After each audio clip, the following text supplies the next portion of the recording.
व्याकुल नहीं होना है, आंशिक सकारात्मक है। आप एक चीज आपस लीजिए इस सबको, आप अध्यक्ष आपस लीजिए इस सबको। अध्यक्ष जी ऐसा नहीं चलता है, आप आपस लीजिए। ऐसा अध्यक्ष जी नहीं होता है। नमस्कार, आप देख रहे हैं डीटीवी भारत, आपके साथ मैं हूं शर्मिला चौहान। आज बिहार विधानसभा की बजट सत्र की कार्यवाही का 17वां दिन था, लेकिन आज जो सदन में हुआ उसकी अपेक्षा किसी ने नहीं की थी।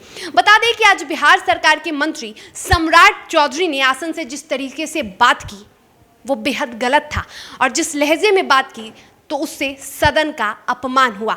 आसन इस अपमान को सह न सके और बिहार विधानसभा के अध्यक्ष विजय कुमार सिन्हा ने तुरंत ही सदन की कार्यवाही को स्थगित कर दिया।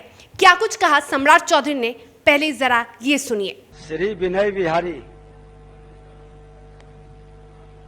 मंत्री पंचायती राज, आपका ऑनलाइन जवाब नहीं आ रहा। ऑनलाइन है, पता कर लीजिए आप। इसका भी नहीं है, एकदम ऑनलाइन है।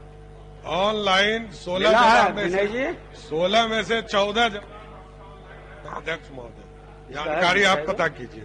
एक मिनट, अभी तक नहीं मिला है हमारे 14 में 16 आपका जवाब ऑनलाइन है, ये मैं बता रहा हूँ। 16 में 14, सॉरी।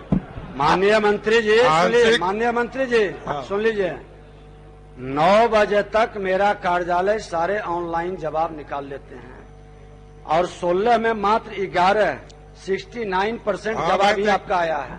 11 जवाब कार्यालय में तो आया अपने होगा। विभाग में थोड़ा नहीं ठीक है, समीक्षा कर लीजिएगा। बहुत व्याकुल नहीं होना है, आंशिक सकारात्मक है। आप एक चीज आपस लीजिए इस सबको, नहीं, माननीय मंत्री जी आपस लीजिए। नहीं आप अध्यक्ष आपस लीजिए इस सबको। अध्यक्ष जी ऐसा नहीं चलता है, आप आपस लीजिए। ऐसा अध्यक्ष जी नहीं होता है। अध्यक्ष जी इस तरह का डायरेक्शन नहीं व्याकुल होना चलता। ये आसन को नहीं कर सकते हैं। आप इस तरह डायरेक्शन नहीं, आसन को ये नहीं कर नहीं सकते चल हैं कि सकता व्याकुल है। होना। आप इस तरह अध्यक्ष जी नहीं चला नहीं, सकते। व्याकुल आसन नहीं, आप आसन समझ पूछेगा नहीं, लीजिए, कौन पूछेगा? इस तरह नहीं चलेगा, बहुत व्याकुल नहीं होइए।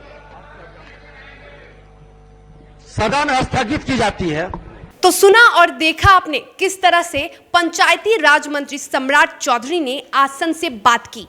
आप व्याकुल ना हो, और इस शब्द को उन्होंने बार बार दोहराया, और जिस तेवर में वो बात कर रहे थे विधानसभा अध्यक्ष से वो भी बिल्कुल गलत था। लेकिन विधानसभा अध्यक्ष के बार बार कहने पर भी उन्होंने अपने शब्दों को वापस नहीं लिया और वो अपने शब्द को दोहराते रहे कि आप ज्यादा व्याकुल ना हो। बता दें कि इस बार बिहार विधानसभा की कार्यवाही के दौरान आसन के अपमान का मुद्दा लगातार उठते रहा।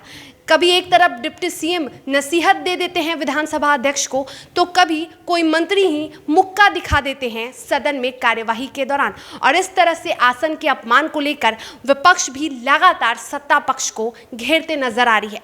लेकिन सवाल यह है कि क्या इस तरह से आसन का अपमान करने का हक किसी भी माननीय मंत्री को है, चाहे वो सत्ता पक्ष के हों या विपक्ष के? तो लगातार कई दिनों से सदन का अपमान का मुद्दा विपक्ष भी उठा रहा था, और कुछ ही दिन पहले विधानसभा अध्यक्ष विजय सिन्हा ने एक सर्वदलीय बैठक की थी, जहां सभी सदस्यों से उन्होंने ये अपील की थी कि सदन का सम्मान करें, आसन का सम्मान करें, कोई भी अशोभनीय और अमर्यादित भाषा का प्रयोग ना करें। लेकिन उनके बार बार अपील करने के बावजूद भी विधानसभा में सदन के जो सदस्य हैं वो लगातार अमर्यादित शब्दों का प्रयोग कर रहे हैं और अमर्यादित भाषा का प्रयोग कर रहे हैं, जिसको लेकर एक बार फिर से आज जो हुआ उसने सदन की कार्यवाही को तार तार कर दिया।